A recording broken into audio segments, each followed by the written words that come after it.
Welcome, everybody, to another Kicking Tables. Today, we are delighted to welcome Kyri, Karaiskakis, and Julian Gaine, the creators of Mythalix. Gentlemen, welcome to the show. Thanks, guys. I hope I pronounced your names correctly. Yeah, you got it. Even if you didn't, it wouldn't matter. It's just funny anyway. Great, thank you. So, why don't you assume we know nothing about Mythalix and tell us, what is this game? What can we expect from this? Okay, so we kind of rubbed heads together with an idea of coming up with something new this time last year. We're avid gamers, we always have been, big geeks, D&D fans. I'm a huge Magic fan still, so we wanted to kind of put something... Yeah, good man. We wanted to kind of put something together that was fun, but had like a D&D element to it, incorporating some really cool cards and beautiful artwork like Magic. We didn't really know about how the game was going to play. We just kind of knew. Kyri was like, look, let's do it on Greek mythology to start with. We'll call it Chapter 1. And then, we'll, if it does well, we'll do Chapter 2, Asian mythology, and then Chapter 3, Norse, and, rock and roll. Nice. We'll try and go to the start. And we just kind of designed a game on paper and then carried on playing it until it was fun. Nice. That's how you do it, right? Yeah. Yeah. But I mean, we went through so many different iterations, but like we knew our theme. We knew we wanted the Greek mythology. We're both Greek. We're both of Greek Cypriot descent. So we wanted to do something in that ilk because it's something we've known about since we were kids. Yeah. Right. And it's the funny thing is, I don't know anyone who's ever designed a board game will notice this. We thought there's not that many sort of games in Greek mythology out there. There's a few, but not as many as others.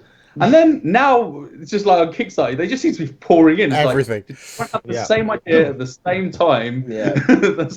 Like to knock into that. And it's I think it's the similar. So if you're going to buy a car, you always end up seeing that car everywhere. Yeah. You go. Of course. Yeah, you never notice that until you have one yourself. So tell us, how does the game play? Like you've got a card mechanic, you've got a board. What are the mechanics behind the game? How is it played? I'll jump in. So basically, it's a so you're essentially moving your god around the board, and you're trying to take control of enough elements to win the game. So four player and a 3 player, and then 3 elements for a 2 player game. And it's just as simple as when you start off, your god isn't powerful enough to actually win any elements. Okay. So you've got a combination of area control and deck building.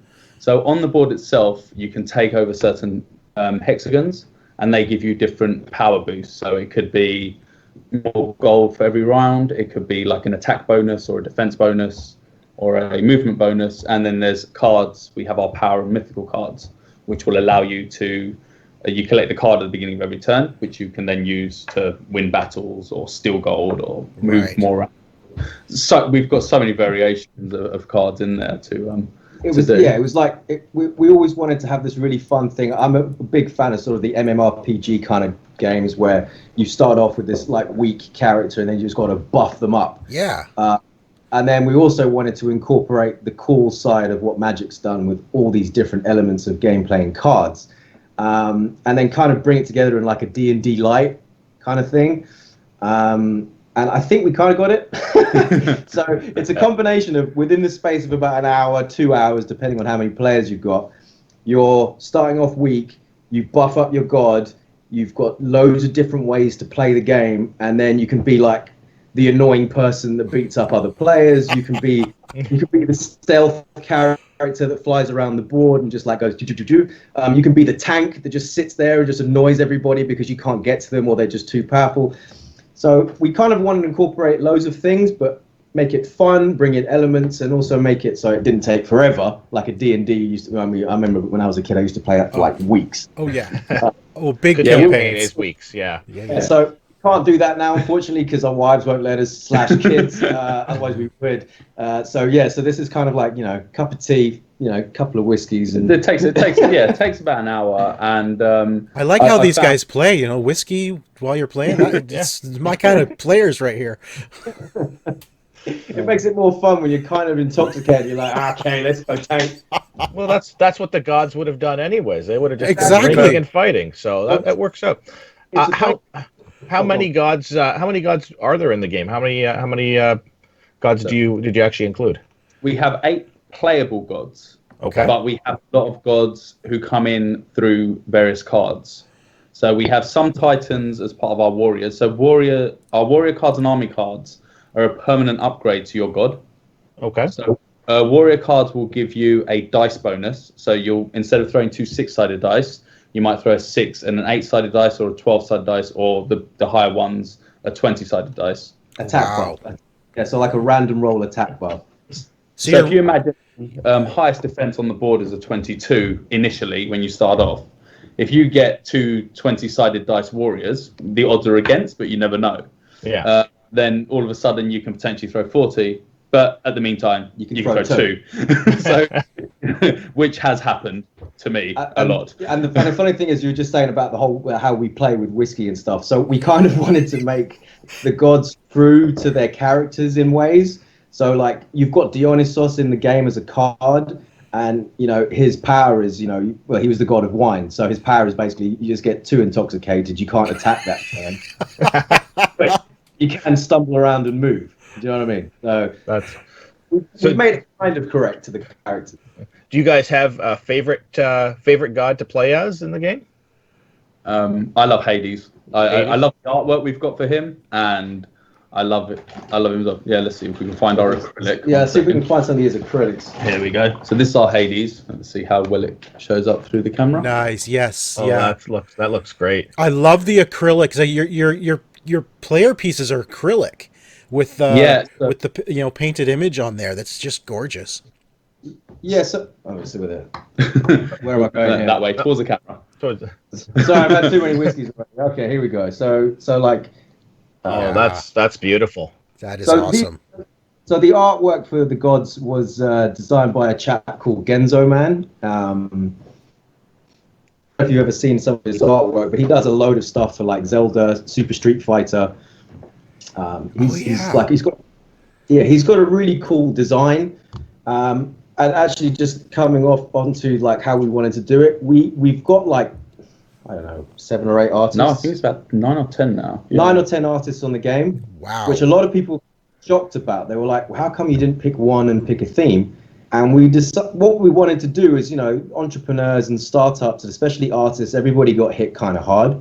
And we also wanted to, you know, bring in as many different styles as we could. There's obviously a similar style to the game, but we wanted to bring in different artists' interpretations into the game. So we've got loads of different styles. Again, like Magic. Yeah. And also my take on it was, apologies for the barking dog. My take on it was the Greek mythology, what people know of it, is actually made up from many different stories from many different authors. And no one really knows what is the correct version of it. And so we kind of wanted to showcase that in the art, in that the art itself is taken up from many different points of view of how they should look, to kind of like give a visual representation of how it works with the stories. Yeah. The art was one of the things that actually really caught my eye when looking at this, and how many sort of it is, you can tell that it's different artists, but you can also feel there is like that tie-in as well, and absolutely gorgeous art. And you guys are selling the art on your website as well, is that correct? Yeah, we wanted to sort of put it out there so people could have it. So we put our art on a website called Display, which creates basically your artwork onto a metal plate. It's like a thin metal plate. It's a really nice way to display art. You just literally stick a magnet to the wall and you pin it up. And because the artwork is so nice, we wanted to share it with people. You know, they're going to see it in the game, but obviously in the game the cards are yay big. Our god cards are bigger than our other cards, but on the actually out there, they're stunning. Like even at high res, they look absolutely beautiful. They are. The artwork is so gorgeous. Like there's some characters in there. It's like, wow. I can't believe what I'm looking at. It is an absolutely incredible artwork. In regards to the gameplay, how do players interact with each other? Is there like a take that mechanic? Like are you fighting each other? Like how's that play through? So basically so you start off, if you want to collect elements, there are 4 tiles, the element altars on the board, where you can win them off. But each altar only has 1 element.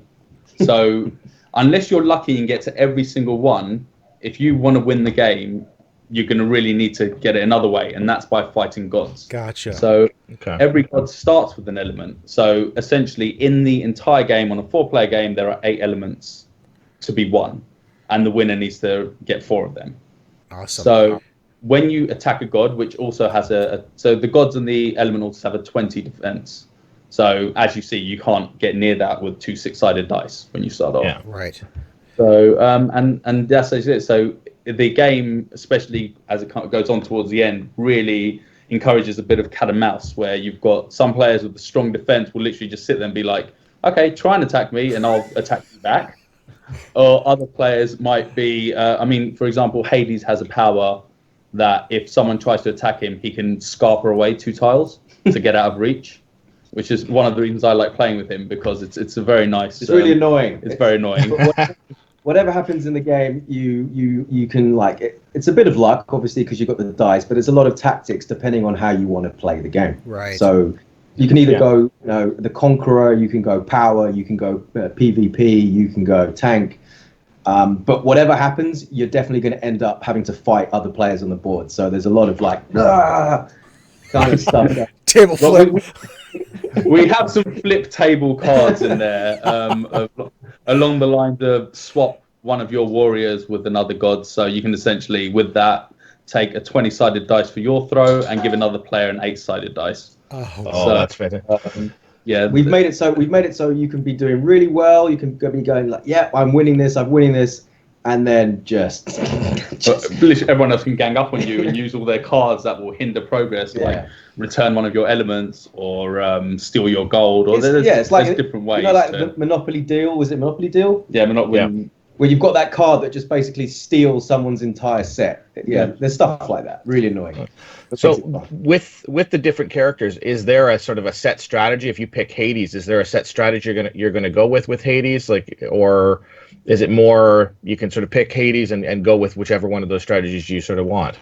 Well, there are bonuses to it. So Hades, for example, off the top of my head, he has a +3 attack bonus against other gods. Okay. So he encourages you to fight other people. So he's going to be that annoying character that just keeps on trying to punch other players in the face.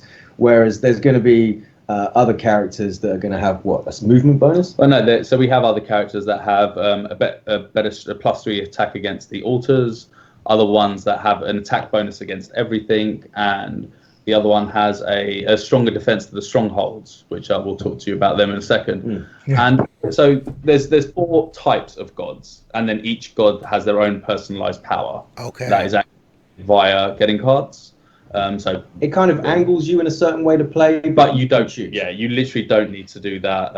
In fact, because I've been doing a lot of playtesting recently, sort of driving the car the prototype board around London to get the field to play.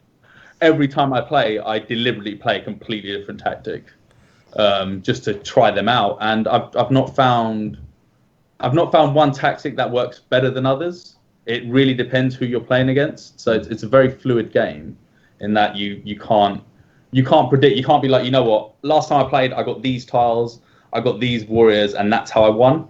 There's no guarantee that tactic will work the next time you play. Right. Okay. So. That's cool. How many gods are there to start in? Just player gods are there in the game, and do you plan to add more later? Yeah. So we start off with 8.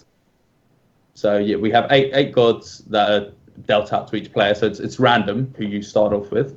Oh, you don't get to choose. No. We wanted to make it a kind of kind of beginning of. We don't want you to have your favorite god and be like, I'm always going to be this god, because I think that kind of kills off. Kyri will always be Hades, basically, and it would drive people nuts.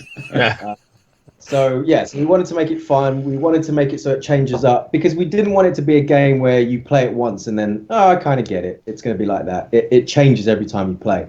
And on the back of what you just said, of where we're going to go with this, are there going to be other gods? Yeah.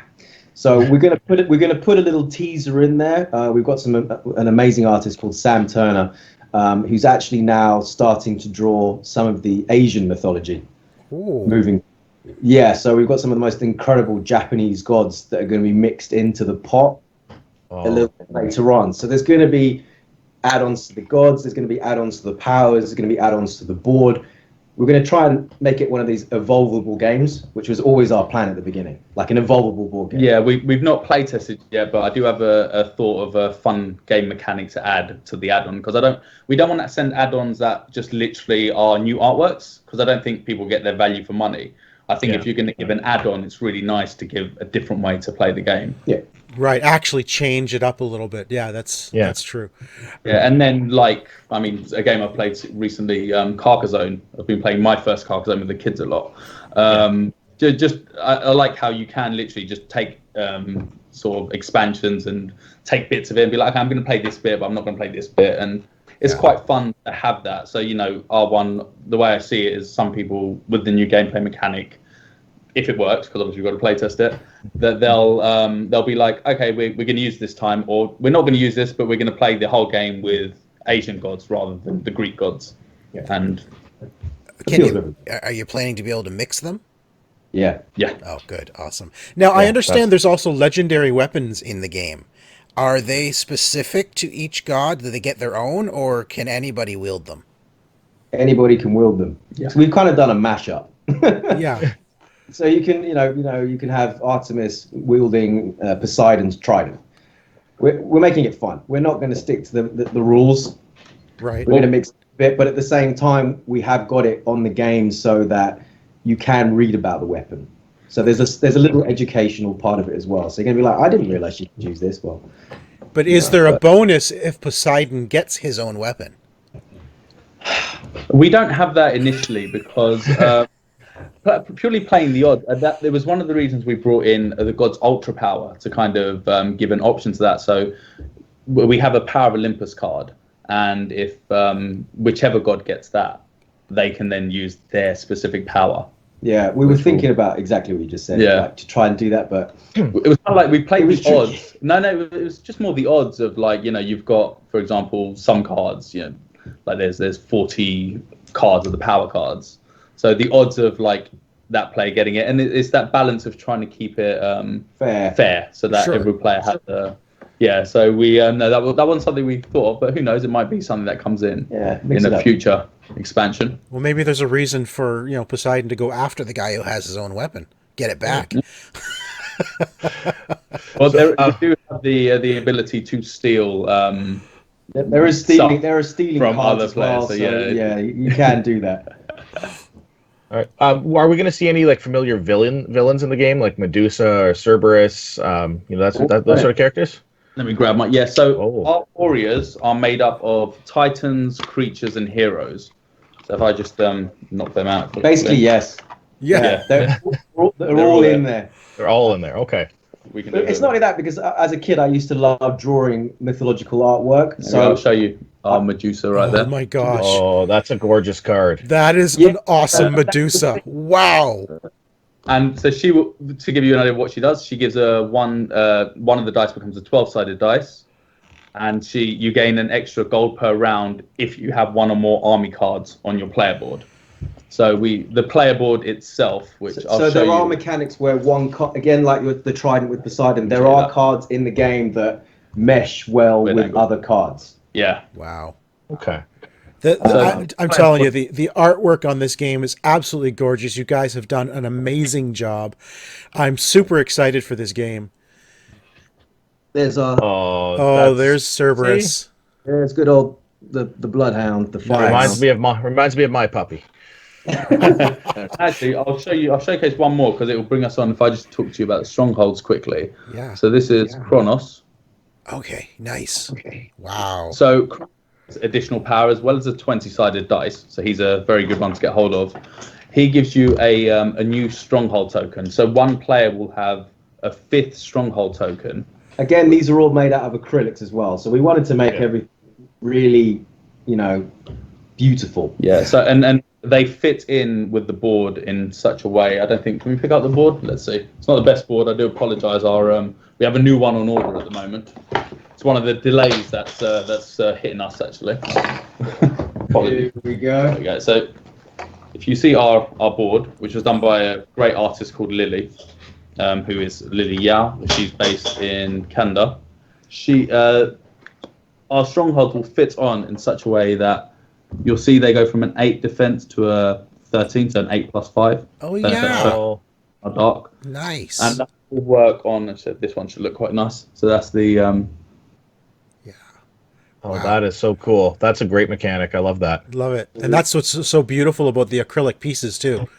It allows the artwork to show through the board, through the piece. Yeah, so here we've got like she's upside down. Okay, but you can kind of see as well that these basically sit on top of each other. Yeah. Wow. And of course, they're through, so you can see exactly what's going on in the. We didn't want that situation. You know, when you're like, what's under there again, and you got to pick up the player, and then so we thought, how can we work around that as well as showcasing our art? Because we did at some point think about doing sort of 3D sculpted artwork. Yeah. But we were so impressed with the artwork that Genzo Man did for the gods. So we're like, why not just showcase that? And then we thought, we don't want wooden tokens. We thought, let's go for something different. So the acrylics came in, and then that happened with the strongholds as well. It went from being a little tile you put on the board to like, no, this is good enough.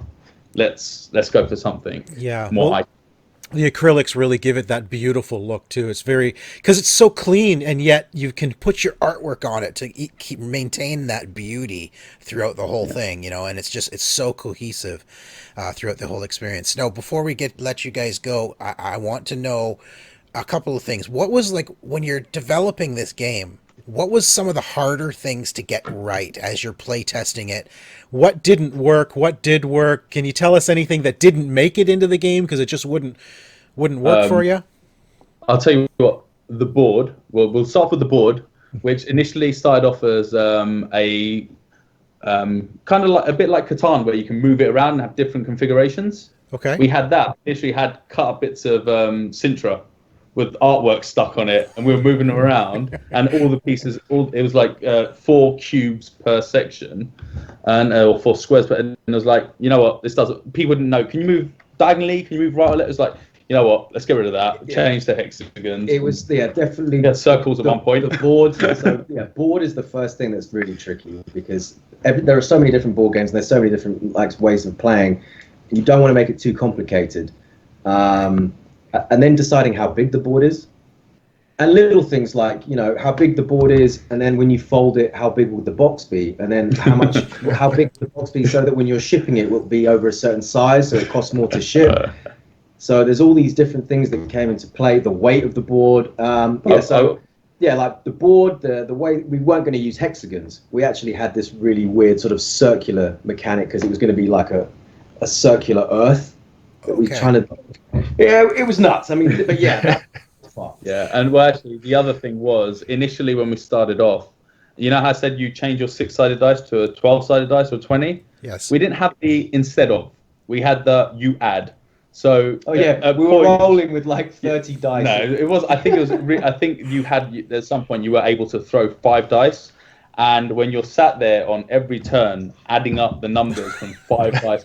My God, does the game get boring quickly? And that's why, I don't know if you can see here, there's an old school, basically number counter where you will move your token across. So one's power, one's shield, and one's movement. So when you get a card, you can literally move your attack bonus across. I can't do this in reverse, so my brain's. But you know what I mean? Yes. So you've got your own kind of accubus. Is that an accubus? What's it called? Remember those old little Abacus. Abacus, yeah. And because like. Basically, our army cards are all number bonuses. So a dragon army, for example, will give you a +4 attack. So if you have that down, if you have 3 armies down, you don't want to keep adding up those numbers every time. So you just move the little red cube slider, yeah. And there's also like bonuses on the board as well. So you can, we have calculated it, you can actually end up with a 26 attack bonus, which means you don't actually need to throw dice to beat anything. You can, at that point, there's a lot of luck involved to get that, a lot of luck. But if you can get there, you can literally remove the dice from the game, and every player throughout the game will at some point be like these 6 defense, which are hard to defeat at first. You can actually just like walk onto it, don't throw the dice, take your bonuses, and carry on. So it speeds the game up even more as it goes. That is amazing. You guys have built a beautiful game. It sounds amazing. And it's coming to Kickstarter very soon, within the next couple of weeks. Yes, that's true. We haven't got the finalized date. We're just waiting on a few little elements, and when we get them together... We have got a register your interests, get notified when we launch. Our pre-launch page is live. So we just... And that's at mythalix.com. They can go and sign up for it. Mythalix.com is our website. You can sign up for interest, and I'll make sure you guys have our link for the actual Kickstarter. It's one of those direct Kickstarter links about that lot. Yeah, I'm not going to try reading it out. That link is below in the notes. So click that. Register that you are interested in this game. Gentlemen, your game sounds amazing. I love it. I can't wait to see it. Thank you so much for joining us, and good luck with your campaign. Thank you very much. Really appreciate you having us on. Absolutely. Thank you. Oh, by the way, that's the display, by the way, of Hades. Oh, that's awesome. a nice art piece. Yeah, I mean, that's gorgeous. If you don't even worry about the game, just do the art. Yeah, and they are literally, as I say, it's just a metal plate. It's a really strong magnet, but you just stick the magnet on with double-sided tape,